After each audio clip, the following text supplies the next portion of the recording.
እና ያለችኝ ማለት ነው። ከሰይድ ያፈራሻቸው ንብረቶችን በስምሽ ማድረግ አለብሽ ብዬ አስባለሁ። የኔ እህትነት ምክሬ ነው። ምክንያቱም ስትመጣ አሁን እንፋታ ሲላት አልፈልግሽም፣ አንድ ላይ አንኖርም ካንቺ ሲላት አዩን ቀቤኛ ሱመያ ዋን ዳሉ በርባዴፍ ዳለሰዋን ደብዴፍ አርቴ በዴዳ ከኦዴሳ ጅረን ጀቹudha akka warri ቢቢሲ ኢትዮጵያ ራሂሙቲ qabeenya dubartiin takka itti laffaatee itti dadhabdee dhufti isii haadha lafaa kaatee akkana abbaa tokkoota akka nama itti dadhabeeti dhaaluun durumaayyuu saniif dhufte malee jaalalaaf hin dhufte irraa hubatta takka. Lammata irratti jechuudha. Dubartiin takka gaafa kaatee nama bultii qabu, nama jireenya qabu, nama ilmaan qabu, nama jireenya isaa jiraataa jiru dhattee gubbarratti masaanuu taatu isa jaalattee osoo hin taane qabeenya isaa san jaalatteeti. Takka inni guddoosani. Takka ammoo hinaaffaa bultii san diiguu waan qabduufi akka bultii sun galma hin geenye waan barbaaduuf dhattee bultii san keessa seenti dubartiin jechuudha. Takka qabeenyi namicha sanii abbaa fedhe haa ta'u qabeenyi namicha sanii harka deeffachuu waan barbaaduufi kanaaf deemti jechuudha dubartiin takka jechuudha. Malee osoo masaanuu jibbitu osoo nama dubartii biraa jibbitu dhattee hirtaan qotattu jechuudha. Dhugaa rabbii kun waan lafa jiru. Takka inni biraa dubartiin takka maanguddoo fi oliitii heerumuuni nama waggaa 70 heerumuun jaalala namicha sanii osoo hin taane jaalala qabeenya namicha saniitti heerumti. Maaliidhaaf osoo jaalala barbaadde jechuudha. Asaasan nama bultii qaburra jaalala isin qabu dhugaa dubbachuudhaaf yoo ta'e. Nama bultii qabu, nama jireenya qabu jaalala irraa isin qabu. Yoo jaalala maallaqa irraa isin qabe malee kun dhugaa lafa jiru jechuudha. Ijoolleen keenya yeroo baay'ee jechuudha. Dhugaa rabbii jaalala jedhanii fedhinnaa yeroo itti dhagamu, miira yeroo itti dhagamu masakkamanii bultii namaa keessa seenee bultii namaa diigan. Dhugaa rabbii kun waan lafa jiru.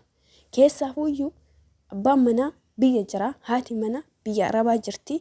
Ta biyya arabaa jirtu sun daladdeetti argite.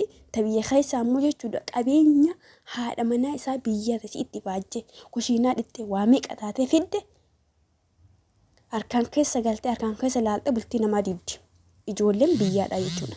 Maaliif isin fakkaate namicha san jaalattee osoo hin taane qabeenya haati manaa itti fiddu sun osoo manxaariin osoo ifaajin osoo dadhabbiin takka ittiin dhagamin haaluma salphaan nyaachuu waan barbaadduuf kun warra hojjechuu hin jaalanneef warra hojii tuffatuudhaaf warra hojii filatuudhaaf nama tokko jira kanumatti hojii malee jireenya ofii jiraachuu barbaadu.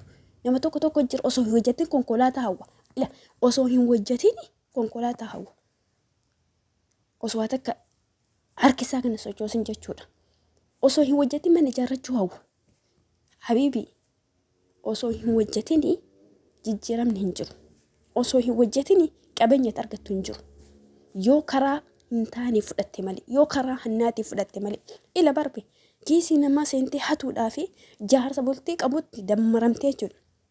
Jaarsa bultii qabu, jaarsa qabeenya qabutti yookiin jaarsa namaatti dabalamtee jaarsa namaatti osoo inni bultii qabu, osoo inni jireenya qabu beetutti dabalamtee bultii san diidee bultii san keessa qilleessa seentee wajjin jiraachuun inni hanna tokkotti. Hanna dirqama kiisii seentee fudhachuun qabaattu. Han harka kan keetiin deemtee waa goote fudhachuu ni miti. Kululli adda han osoo ifaajin dadhabbii nama tokkooti irratti ifaajii nama tokko irratti abbaa ta'uunu hanna. Kunuu hanna jedhama. Kanaaf ijoolleen keenya warri biyya jiran keessaafuyyuu ijoolleen teenya biyya arabaa jirtan of eeggannoo godhaa. Dhiirri waa xiqqoo masakkamti. Dhiirri ijoolleen keenya dhiiraa jechuudha. Miira xiqqishoodhaan masakkaman. Miira xiqqishoodhaan yoo isin lubbuu kee jinnii kee jaankaa kiyyetti dhuguma se'a. Maaliidhaafi dubartii tanatu irra waa nama gowwoomsuu akkasuma immoo irra waa nama soba dhugaa fakkeessuu kan nutu beeka waan ta'eef. Kanaaf warri ijaarsa biyyaa qabda rabbi sinaa eegu. Keessaafuu warri qabeenya abbaa tokko dhattee irratti abbaa ta'ee jiraadhaan jireenya magaalaa jiraatta billaaleeki. Dubartii takkisii ifaajjee maallaqa fittee abbaa mana wajjin. Gaafa dhattee nagumatti qabeenya namicha sanii dhaalte xiqqishuma isheen isin qabate intalli dubaraa jechuudha. Dubartii taatee dubartii miidhuudhaaf yoo deemtu. Ijoolleen keenya of eeggannoo godhaa dhugaa rabbi. Wanna kana keessaafuyyuu miidiyaa irratti isaan fakkeessanii dalagan malee jechuudha. Dhugaa rabbi lafa jalatti baay'ee jira. Dubartii haadha mana biyya Arabaati ergatee isin kushiinaa arabaa keessatti dhiinni si facaa inni biyyatti tabiraa wajjin jiraata jechuudha. Qabeenya inni irratti qabeenya isii irratti osoo barbee qabeenyuma ofii dandee tokko irratti jiraate. An muhim akka walii galaatittuu jechuudha. Walumaa galattuuyyuu dubartii keenya jaalala barbaannaa fi qabeenya barbaannaan gargara. Jaalala sababeeffattanii maqaa jaalalaaleen balleessina. Jaalala jechuun walitti hidhaa addunyaa tanaati. Jaalala jechuun muftaa yookiin qulfii addunyaa tanaati. Waa tokko osoo hin jaalatin hin hojjettu. Dalaga maa osoo hin jaalatin hojii ati irraa hojjettee maallaqa irraa argattu hin jiru. Uf amansiisuun qabaratti murteessaadha waan ta'eef.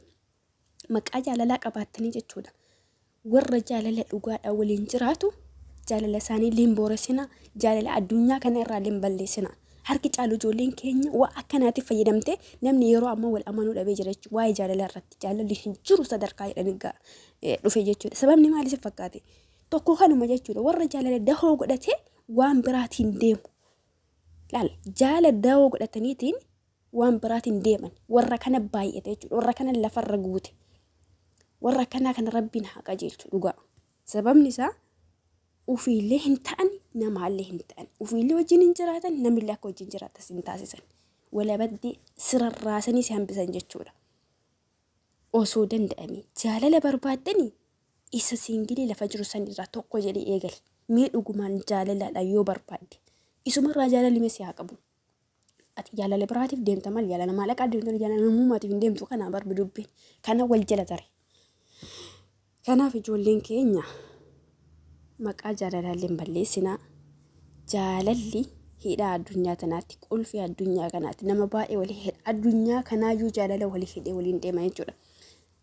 Biyya takka maaliif biyya girgirama biyya ta'e maaliif girgiri taate jechuudha. Fedhinnaa dhuunfaatii fi jaalaloonni sun waan dhabamteef jechuudha. Kanaaf fedhinnaa dhuunfaatii hoogganamaniiti jechuudha.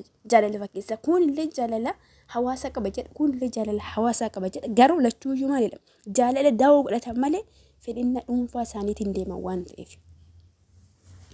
Kanaaf fedhinnaa dhuunfaa kennaaf jennee waan hawaasa miidhu waan saba tokko jedha. Saba jechuun biyya tokko guutuuf miti. Saba jechuun maatii tokko saba. Maalidha maatii sanirraa kee sabata waan ta'eef. Maatii tokko jeequun nuttaafu nu ijoollee shamarranii. Dhugaa rabbi nuttaafu. Jireenyi nu akkasii jiraanne tasgabbiin jiraan waan hin jirreef jireenya namaa keessa gallee bultii namaa diinnee ofii waliin hin jiraannu jarra akka waliin jiraatu hin goonu walabaddee goonee jiraachuurra hiyyeessa waan qabne takka jedhee re'ee wajjin deessee daaraa wajjin daakee dhagaa waliin cabsee wajjin jiraachuu irra filadhaan. Maaliidhaaf inni har'a bultii wajjiidhaan jireenya wajjiidhaan fooqa ijaare suni anaafi miti namoonni waliin dadhabe namoonni wajjii ifaajii achi ga'e waan ta'eef lafatti miti. Dubartiin dhiira tokko dubartii takka malee lafa hin ga'u. Gara dhiira jabaa maaltu duuba jira gaafa dubartii jabdu jira waan taateef. Kun hawaasni keenyaa yoo dubbateera. Kanuma isiniin jedhaa warri jireenya keessan qabeenya rarra'uu fi dhaamsi kuni akkasii qabeenya irratti rarraasina qalbii teessan gaafa inni dhuma achi buutee taatan waan ta'eef.